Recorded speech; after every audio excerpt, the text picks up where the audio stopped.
ఆంధ్రప్రదేశ్ ముఖ్యమంత్రి, Andhra Pradesh deputy CM, అదేవిధంగా అన్ని శాఖల మంత్రిగా పేరున్నటువంటి నారా లోకేష్ గారు. ఈ ముగ్గురు కూడా మరి ఈ 15 నెలల కాలంలో గన్నవరం టు హైదరాబాద్ ఎన్నిసార్లు తిరిగారనే దానికి సంబంధించి పెద్ద ఎత్తున ఒక చర్చ నడుస్తూ ఉంది. వైసీపీ పార్టీ ఈ అంశానికి సంబంధించి హైలైట్ చేస్తూ ఉన్నారు. ఎందుకంటే గతంలో జగన్మోహన్ రెడ్డి గారు ముఖ్యమంత్రిగా ఉన్నప్పుడు జగన్మోహన్ రెడ్డి గారు రోడ్డు ప్రయాణం చేసినా, హెలికాప్టర్లో వెళ్ళినా కూడా ప్రతి దాన్ని కూడా తప్పుపట్టి జగన్మోహన్ రెడ్డి నువ్వు హెలికాప్టర్లో ఇన్నిసార్లు తిరుగుతున్నావు, ఇన్ని కోట్లు ఖర్చు పెడుతున్నావు, ఏం పీకడానికి ఏం పీకుతున్నావు నువ్వు, ఈయన వీకింది ఏం లేదు, ఇక్కడ కేవలం తన కేసులకు సంబంధించి మాఫీ చేసుకోవడం కోసం మాత్రమే ప్రజల సొమ్ముతో ఆకాశంలో విహరిస్తున్నాడని చెప్పి మరి ఇప్పుడు టీడీపీ పార్టీలో ఉన్నటువంటి పెద్దలందరూ, అదేవిధంగా పవన్ కళ్యాణ్ గారు, అదేవిధంగా నారా లోకేష్ గారు వీళ్ళందరూ కూడా కామెంట్ చేయడం జరిగింది. సో ఈ కామెంట్ చేసినటువంటి క్రమంలో ఇప్పుడు వీళ్ళు 15 నెలల కాలంలో ఏ రకంగా అయితే ఆకాశంలో విహరిస్తున్నారో ప్రజల సొమ్ముతో, సొమ్ము ప్రజలది, సోకులు మంత్రులవి.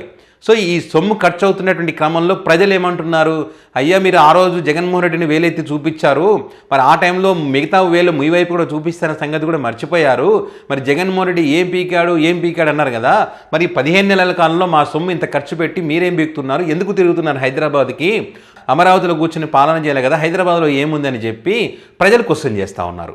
సో ఒక్కసారి ఈ వైసీపీ పార్టీ హైలైట్ చేస్తున్నటువంటి ఈ అంశాలను కనుక మనం పరిశీలిస్తే, ఇదే కాదు వైసీపీ పార్టీ హైలైట్ చేస్తుంది, వైసీపీ పార్టీ చెప్తుందంటే వీళ్ళు ఫేక్ అంటారు.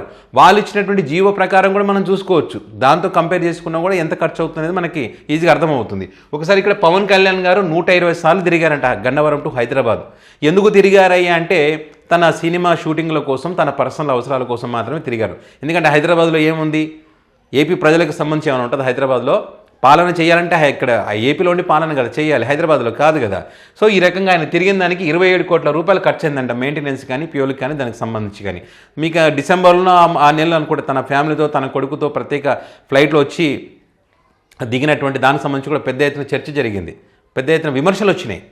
అండ్ అదేవిధంగా మొన్న కూడా మన క్యాబినెట్ కలెక్టర్ల మీటింగ్ జరుగుతున్నప్పుడు కూడా జస్ట్ వచ్చి ఒక 5 నిమిషాలు కూడా మాట్లాడేది, ప్రత్యేక విమానంలో ప్రత్యేక ఫ్లైట్లో వచ్చి జస్ట్ అలా వచ్చి అలా వెళ్ళిపోయాడు అనేటువంటి విమర్శలు కూడా మనం చూసాం.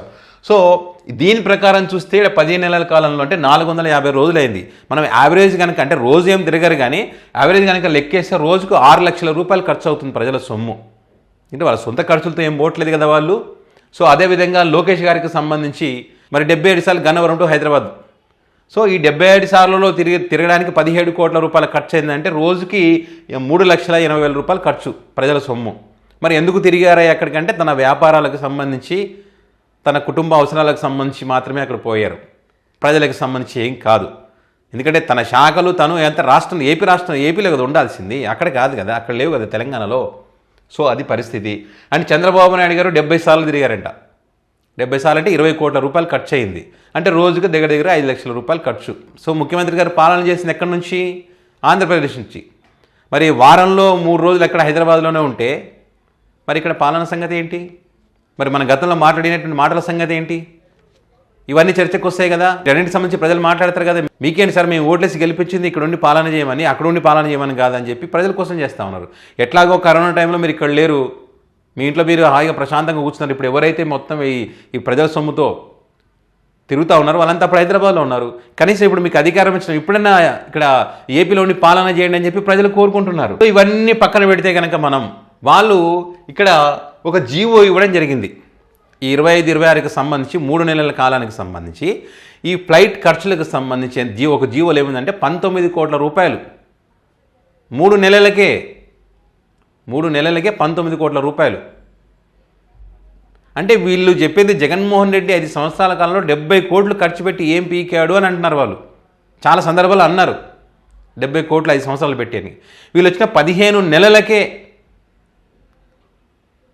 నెలలకే ఇవన్నీ కలిపితే మనకు దగ్గర 60 కోట్ల పైన అవుతుంది. ఇవన్నీ కలిపితే వాళ్ళు ఇచ్చిన జీవో ప్రకారం అఫీషియల్గా చూసుకుంటే 3 నెలలకే 19 కోట్లు అయింది. మీరే అర్థం చేసుకోండి ఏ రేంజ్లో ప్రజల సొమ్ముతో మంత్రులు సోకులు పడతా ఉన్నారు, ఏ రకంగా తిరుగుతూ ఉన్నారు దానికి సంబంధించి. జగన్ రోడ్డున తిరిగినా తిట్టినాం, జగన్ ఫ్లైట్లో తిరిగినా తిట్టినాం, జగన్ నడుచుకుంటూ పోయినా తిట్టినాం, జగన్ ఏ మీటింగ్ పెట్టినా తిట్టినాం, ఖర్చు అవుతుందని. ఇప్పుడు ఈ ఖర్చు ఏంది సార్ ఇదని చెప్పి ప్రజలు గట్టిగానే ఏకిపరుస్తూ ఉన్నారు. సో ఇది పరిస్థితి. ఆంధ్రప్రదేశ్లో మంత్రులు చేసినటువంటి అనవసరమైనటువంటి ఖర్చు. రాష్ట్రం లోటు బడ్జెట్లో ఉందని చెబుతూనే ఈ రకంగా ఇష్టానుసారంగా ఖర్చు పెడతా ఉన్నారు. ఆ భారం అంతా కూడా ప్రజల నెత్తినే పడుతుంది.